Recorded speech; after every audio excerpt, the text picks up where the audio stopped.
ஜெய் சாய்ராம். அனைத்து சாய் பக்தர்களுக்கும் நம்ம உதி சேனல் சார்பாக வணக்கம். சாய்ராம். என்னுடைய பெயர் சாய் ஷர்மி. சாய்ராம், நான் இன்னைக்கு பாபாவுடைய ஒரு அற்புதமான லீலையை தான் சொல்ல போறேன். அந்த லீலையை சொல்றதுக்கு முன்னாடி ஒரு அற்புதமான ஒரு பாபாவுடைய ஒரு விளக்கு பூஜையை பத்தி தான் சொல்ல போறேன் சாய்ராம். அவ்வளோ ஒரு அற்புதமான ஒரு விசேஷமான ஒரு விளக்கு பூஜை அது. சாய் பக்தர்கள் எல்லா வீட்லயும் அதை செய்யணும் அப்படின்னு நான் ஒரு கோரிக்கையாவே கேட்டுக்கிறேன் சாய்ராம். இந்த லீலைக்கும் இந்த பூஜைக்கும் ஒரு சம்பந்தம் இருக்கு. அந்த விளக்கு பூஜையோட பேர் என்ன அப்படின்னா ஸ்ரத்தா சாபூரி, நம்பிக்கை பொறுமை. விளக்கு, அந்த 2 விளக்கு பாபா கிட்ட ஒரு 2 அகல் விளக்கு எடுத்து அதுல நீங்க தீபம் ஏற்றி பாபாவோட புகைப்படத்துக்கு முன்னாடி வைத்து அந்த ஸ்ரத்தா சாபுரி அப்படின்ற வார்த்தை நம்ம பாபா வாயிலிருந்து உச்சரிக்கிறத அடிக்கடி நம்ம கேட்டிருப்போம். பாபாவோட வாயிலிருந்து வந்த வார்த்தை மட்டும் அது இல்ல சாய்ராம், அது நம்பிக்கை பொறுமை. அந்த ஸ்ரத்தா சாபுரி அதுக்கான அர்த்தம் என்னன்னா நம்பிக்கை பொறுமை. எல்லா பாபா கோவில்லையும் நீங்க பார்த்திருப்பீங்க. ஷிரடியா இருக்கட்டும், எந்த பாபா கோவிலாக இருக்கட்டும், அந்த பாபாவோட சமாதி மந்திர் பின்னாடி கூட நீங்க பாருங்க ஸ்ரத்தா சாபூரி அப்படின்னு ஹிந்தியில எழுதியிருக்கும். நீங்க கோவில பார்த்திருந்தீங்கன்னா, நம்மளோட சென்னையிலலாம் நீங்க கோவில பார்த்திருந்தீங்கன்னா ஸ்ரத்தா சாபூரி அப்படின்னு எழுதிட்டு அது கீழே நம்பிக்கை பொறுமை அப்படின்னு எழுதியிருப்பாங்க தமிழ்ல. இந்த அற்புதமான இந்த 2 பெயர் கொண்ட அந்த விளக்கு பூஜை தான் அது சாய்ராம். அப்படி என்ன அந்த விளக்கு பூஜைக்கு ஒரு விசேஷம் அப்படின்னால் அந்த பெயரே ஒரு விசேஷம் தான் சாய்ராம். ஏனால் அந்த நம்பிக்கை பொறுமையோட தான் அந்த 2 அகல் விளக்கு நம்ம எடுத்து வைத்து அதில் அழகாக நம்ம தீபம் ஏற்றி பாபாவுடைய புகைப்படத்துக்கு முன்னாடி அதை வைத்து நம்மளோட கோரிக்கை என்னென்ன கோரிக்கை நீங்க வைக்கிறீங்களோ, உங்க மனசுல என்னென்ன ஆதங்கம் இருக்கோ அதெல்லாம் பாபா கிட்ட நீங்க சமர்ப்பணம் பண்ணி நீங்க என்ன பண்ணணும் அப்படின்னால், பாபா நாங்கள் நம்பிக்கை பொறுமையாக இந்த விளக்கை நான் உங்களுக்கு ஏத்துறேன் பாபா. இந்த விளக்குல ஒளி எப்படி சுடர்விட்டு எரியுதோ அதே மாதிரி என்னோட வாழ்க்கையில நீங்க ஒரு தீபத்தை ஏற்றி வைக்கணும் பாபா அப்படின்னு சொல்லிட்டு பாபாவுடைய புனிதமான அந்த சாய் சச்சரித்திரத்தை எடுத்து நீங்க டெய்லியும் ஒரு அத்தியாயம், அதாவது டெய்லியும் ஒரு சாப்டர், அதில் 52 சாப்டரையும் நீங்க 52 நாள் படிக்கணும் சாய்ராம். டெய்லியும் இந்த 2 விளக்கையும் நீங்க ஏத்தி வச்சுட்டு தான் படிக்கணும். பாபா கிட்ட இந்த 52 சாப்டரையும் நீங்க படிக்கிற இந்த நாள்ல ஒரு நாளும் 2 விளக்கு ஏத்தி வச்சுட்டு அதுக்கப்புறம் இந்த பொறுமை நம்பிக்கைக்கான ஒரு 2 ரூபாய் காயின் அதை எடுத்து பாபா கிட்ட நீங்க டெய்லியும் வச்சுட்டே வாங்க. ஒரு 2 ரூபாவை பாபாக்கு சமர்ப்பணம் பண்ணுங்க. அதாவது 2 விளக்கையும் சமர்ப்பணம் பண்றீங்க, 2 ரூபாய் காயினையும் சமர்ப்பணம் பண்றீங்க. நீங்க சச்சரித்திரமும் ஒரு அத்தியாயம் ஒரு நாள் பாராயணமும் பண்றீங்க. என்ன சாய்ராம் சொல்றீங்க, 52 நாள் பாராயணம் பண்ணணுமா, 52 நாள் கழிச்சுதான் நல்லது நடக்குமா? அப்படியெல்லாம் கிடையவே கிடையாது சாய்ராம். அதாவது நம்மளுடைய சச்சரித்திரத்துல பாபாவே சொல்லியிருக்கார், இந்த மாதிரி 10 நாள் பாராயணம் பண்ணி ஜெயிச்சவங்களும் இருக்காங்க, 7 வருஷம் பாராயணம் பண்ணி ஜெயிச்சவங்களும் இருக்காங்க. அதனால இந்த பாராயணம் பண்றதுலயோ பாபாக்கு நம்ம ஒரு பூஜை பண்றதுலயோ இல்ல, இந்த விளக்கு பூஜை பேரே அதனாலதான் பாபா வச்சிருக்கார் நம்பிக்கை பொறுமை அப்படின்னு. இந்த 2மே இருக்கிறவங்க மட்டும்தான் இதை பண்ணணும். இதெல்லாம் நீங்க செஞ்சுட்டு வெயிட் பண்ணி பொறுமையா இருந்து உங்களுடைய கோரிக்கையை கண்டிப்பாக பாபா நிறைவேற்றுவார் அப்படின்ற ஒரு நம்பிக்கையோட நீங்க இருந்தீங்கன்னா கண்டிப்பாக உங்களுடைய அனைத்து வேண்டுதல்களும் நிறைவேறும் சாய்ராம். இது ஒரு அற்புதமான ஒரு விளக்கு பூஜை தான். அதனாலதான் நான் சொல்றேன், எல்லா சாய் பக்தர்களும் கண்டிப்பாக உங்களோட என்ன கோரிக்கையாக இருக்கட்டும், திருமண தடையாக இருக்கட்டும், குழந்தை பாக்கியமாக இருக்கட்டும், வியாதிகள் நிவர்த்தியாகணும் அதுக்காக இருக்கட்டும், இல்ல உங்களுடைய கடன் பிரச்சனையாக இருக்கட்டும், இல்ல பல பேர் நம்ம உதி சேனல்ல கமெண்ட்ஸ் போடுறீங்க, என்னுடைய கணவனை இந்த குடி பழக்கத்திலிருந்து எப்படியாவது மீட்டு கொடுங்க பாபா, நீங்க வேண்டிக்கோங்க சாய்ராம் அப்படின்னு எல்லாம் சொல்றீங்க. நீங்களுமே இந்த 2 விளக்கை ஏத்தி, பாபா நான் நம்பிக்கை பொறுமையோட இருக்கேன் பாபா, அந்த விளக்கை உங்களுக்கு நான் சமர்ப்பணம் பண்றேன் பாபா, உங்களுடைய சாய் சச்சரித்தத்தை நான் பாராயணம் பண்றேன் பாபா, எனக்கு தயவு செய்து என்னுடைய கோரிக்கை என்னவாக இருந்தாலும் எனக்கு நீங்க நிறைவேற்றி கொடுங்க பாபா, ஆனால் நான் அந்த பொறுமையோட இருக்கிறேன் பாபா அப்படின்னு நீங்க சொல்லிட்டு தான் சாய்ராம் இதெல்லாம் பண்ணணும். இந்த அவசரப்படுறது உடனே நடக்கணும், ஒருத்தவங்களுக்கு உடனே நடக்கலாம், ஒருத்தவங்களுக்கு லேட் ஆகலாம், 52 சாப்டர் முடிந்தக்கு அப்புறமும் நடக்கலாம், இல்ல ஒரே நாள்ல கூட நடக்கலாம், இல்ல 2வது சாப்டர்ல நடக்கலாம், 20வது சாப்டர்ல கூட நடக்கலாம், என்ன வேணா நடக்கலாம் சாய்ராம். ஆனால் அந்த பொறுமையாக மட்டும்தான் இருக்கணும். ஒருத்தருடைய கர்மாவை பொறுத்து தான் பாபா அதெல்லாம் கழித்து கண்டிப்பாக நம்மளுக்கு நல்லது செய்வார். அதாவது நம்ம சரணாகதி, பாபா கிட்ட நம்ம சரணாகதி அடையிறோம் அப்படின்னு மட்டும் வாய் வார்த்தையால சொல்றது மட்டுமாக இருக்கக்கூடாது சாய்ராம். என்ன பொறுத்த வரைக்கும் அந்த சரணாகதி அப்படின்னால் அந்த திரௌபதியாக இருந்தாங்க பாத்தீங்களா, அந்த பெண்மணி இன்னைக்கு அம்மனாக கொண்டாடுறாங்க.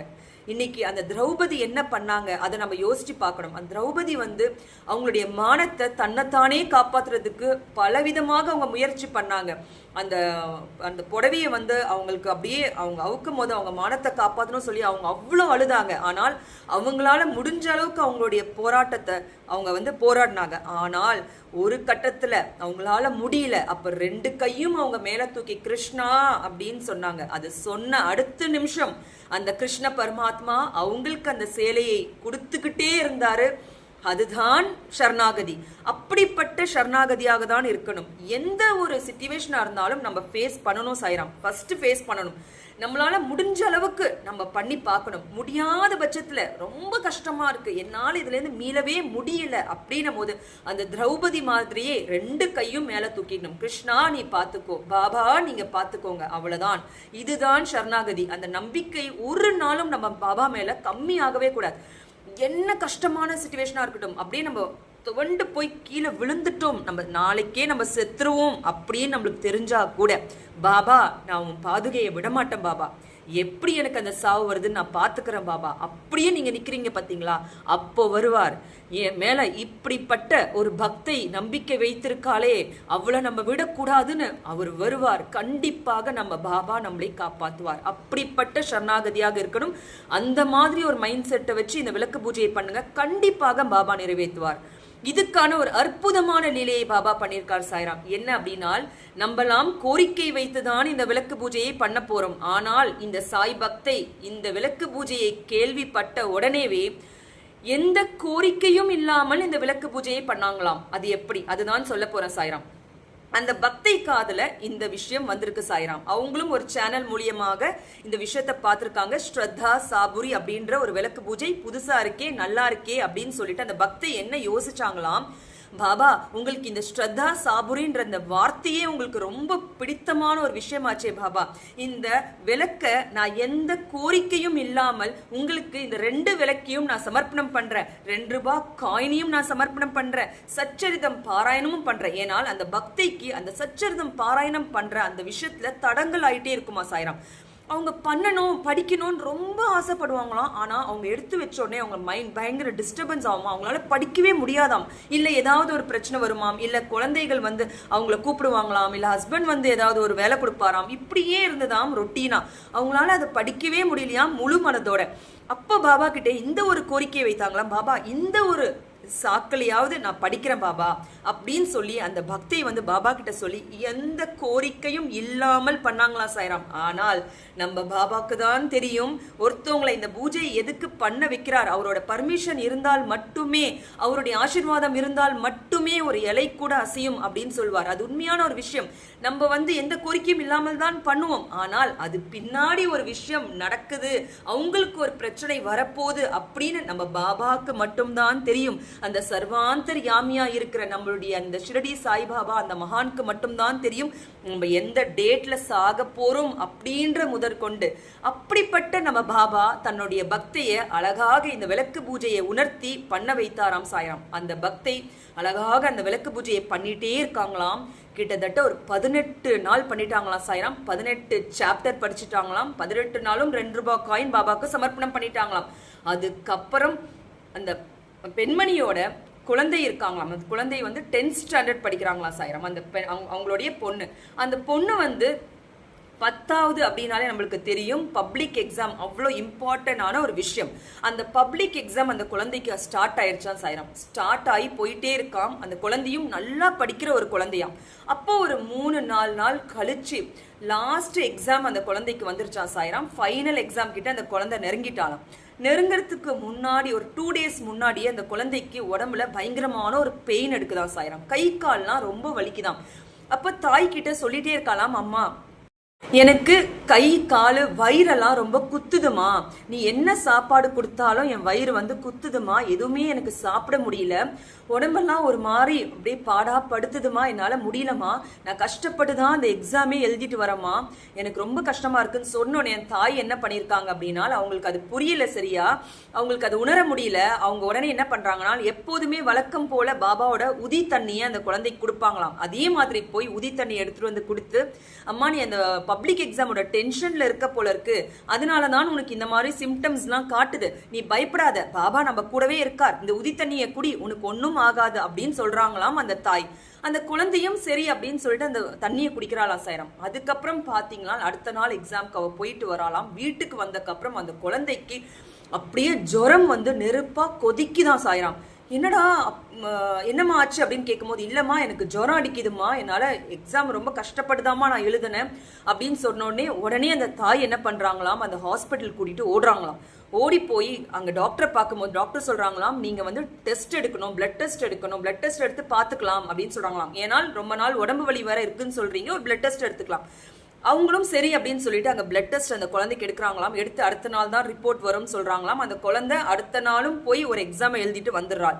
அப்போ அதுக்கும் அடுத்த நாள் இருக்கிறது தான் அந்த குழந்தையோட final exam. Final exam maths exam சாயிரம், அதுவும் ஃபைனல் எக்ஸாம் அப்படின்னு சொல்லிட்டு சரி அப்படின்னு சொல்லிட்டு அந்த பிளட் டெஸ்டோடைய ரிப்போர்ட்டும் வந்துருதான் சாயிரம். வந்ததுக்கு அப்புறம் அந்த தாய்க்கு ஒரு பயங்கர ஷாக். அந்த குழந்தைக்கு டெங்கு ஃபீவர் அப்படின்னு ரிப்போர்ட்ல வருதாம். அப்போ அந்த குழந்தையோட பிளேட்லெட்ஸும் செக் பண்றாங்களாம், ரொம்ப கம்மியாக இருக்காம் பிளேட்லெட்ஸ்.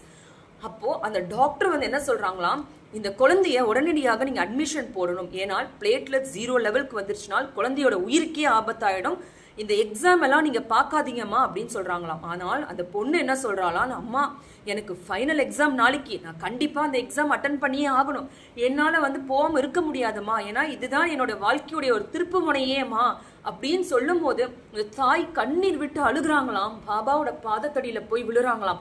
பாபா ஏன் பாபா எங்களுக்கு இந்த சோதனை, என்ன பாபா நான் தப்பு பண்ணேன், என் குழந்தையோட ஃபைனல் எக்ஸாம் ஆயிடுச்சே பாபா, அந்த பொண்ணு ரொம்ப நல்லா படிக்கிற பொண்ணாச்சே, இதுதானே அவளுடைய வாழ்க்கைக்கான ஒரு திருப்பு முனையே பாபா, எப்படியாவது என் குழந்தைய காப்பாத்து பாபா அப்படின்னு சொல்லி அவங்க இந்த தாய் போய் பாபா கிட்ட அப்படி மன்றாடி கேட்குறாங்களாம். அப்போ அந்த குழந்தைய வந்து சொல்றாளாம், அம்மா இந்த டைம்ல நான் ஹாஸ்பிட்டல்ல அட்மிஷன் நான் போட மாட்டேமா, ஏனால் அடுத்த நாள் ஒரே ஒரு எக்ஸாம் தான் இருக்கு, எப்படியாவது இவ்வளோ நாள் பாபா என்னை காப்பாத்திட்டாரு, அடுத்த ஒரு நாள் நான் அந்த எக்ஸாமை மட்டும் எழுதிட்டு வந்துடுறேம்மா, அதுக்கப்புறம் வந்து நம்ம ஹாஸ்பிட்டல் அட்மிஷன் போட்டுக்கலாமா அப்படின்னு சொல்லிட்டு அவங்க வந்து சொல்றாங்களாம் இந்த டாக்டர் கிட்ட, இல்லை நாங்கள் வந்து வீட்டுக்கு போயிடுறோம் டாக்டர், நாங்கள் வந்து இதுக்கு மேலே அந்த குழந்தை எக்ஸாம் எழுதுறோம்னு ஆசைப்படுறான், இதுதான் ஃபைனல் எக்ஸாம், என்னமோ ஏதோ நாளைக்கு ஒரே ஒரு எக்ஸாம் மட்டும் எழுதிட்டு வரதுக்கு நீங்கள் என்ன அலோவ் பண்ணுவீங்களான்னு கேட்குறாங்களாம். டாக்டர் சொல்கிறாங்களாம், ஏமா உனக்கு இந்த சீரியஸ்னஸே புரியாதா, எக்ஸாமோட இதுதாம்மா முக்கியம், டெங்கு ஃபீவரில் பல பேரோட உயிர்கள் போயிருக்குமா, இந்த குழந்தையும் அந்த மாதிரி போனானா இவளுடைய உயிருக்கே ஆபத்தான ஒரு விஷயமாம், ஏன்னா பிளேட்லெட்ஸ் இறங்கிட்டே இருக்குமா, அது உங்களுக்கு தெரியாது அப்படின்னு சொல்கிறாங்களாம். சொன்னோடனே அந்த தாய் துடிக்கிறாங்களாம். திரும்ப பாபா கிட்ட அங்கேயே அந்த டாக்டர் ரூம்லயே வேண்டாங்களாம், பாபா நான் என்னதான் பாபா பண்றது அப்படின்னு அங்கேயே புலம்புறாங்களாம்.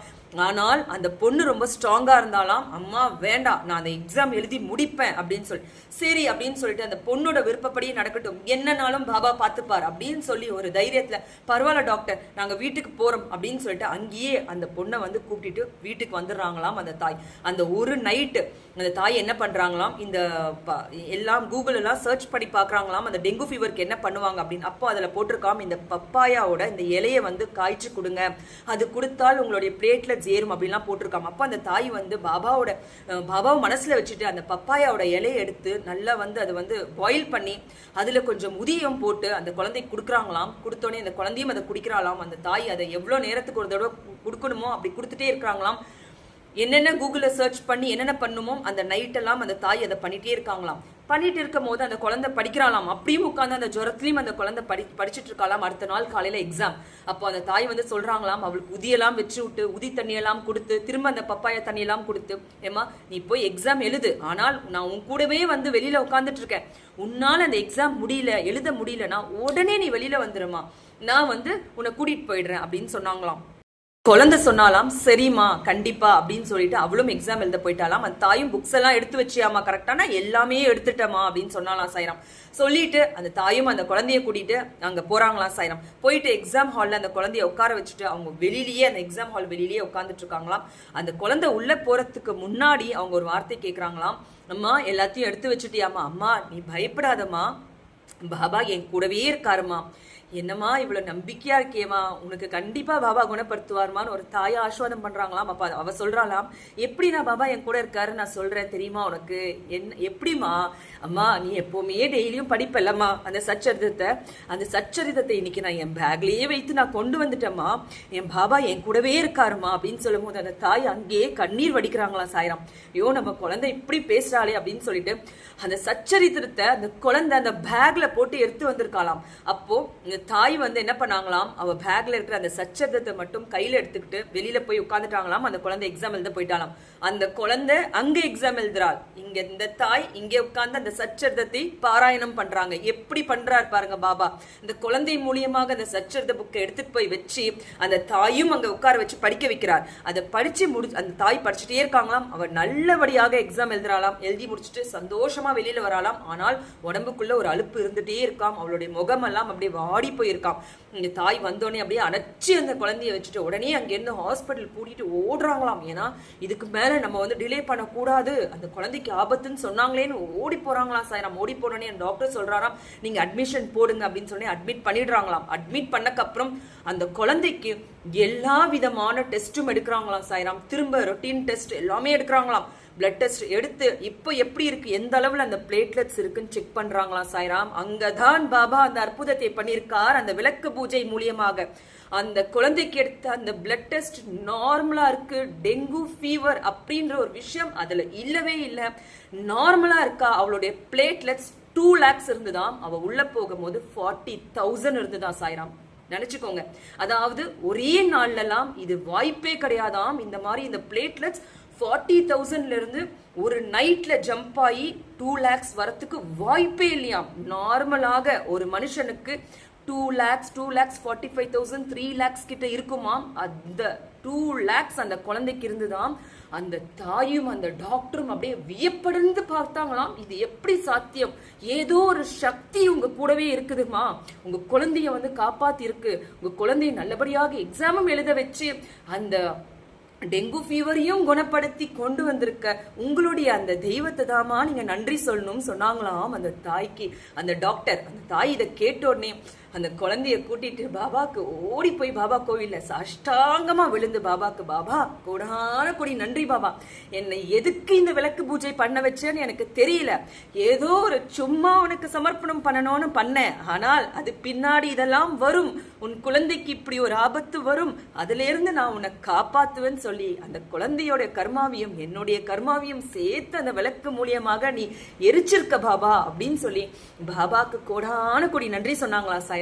இப்படிப்பட்ட இந்த கோரிக்கையே இல்லாமல் பண்ண இந்த பக்தியோடைய விளக்கு பூஜைக்கான அவ்வளவு ஒரு பெரிய பலனையே பாபா அந்த குழந்தையோட உயிரையே காப்பாத்தி கொடுத்திருக்கார். அப்படின்னால் கோரிக்கை வைத்து நம்ம பண்ற அந்த விளக்கு பூஜைக்கு மகிமையை கொடுக்காமையா இருப்பார், அதுக்கான பலனை கொடுக்காமையா இருப்பார். நம்ம மாதாவாக இருந்த, நம்ம பிதாவாக இருக்கிற, நம்ம குருவாக இருக்கிற, நம்ம தெய்வமாக இருக்கிற அந்த சாய் மேல அந்த பாரத்தை போட்டு உங்களோட கோரிக்கையெல்லாம் வைத்து நீங்களும் இந்த விளக்கு பூஜையெல்லாம் பண்ணி அதுக்கான பலனை நீங்க கண்டிப்பா அடையணும் அப்படின்ற ஒரே காரணத்துக்காக தான் இதை நான் உங்களுக்கு சொல்றேன் சாய்ராம்.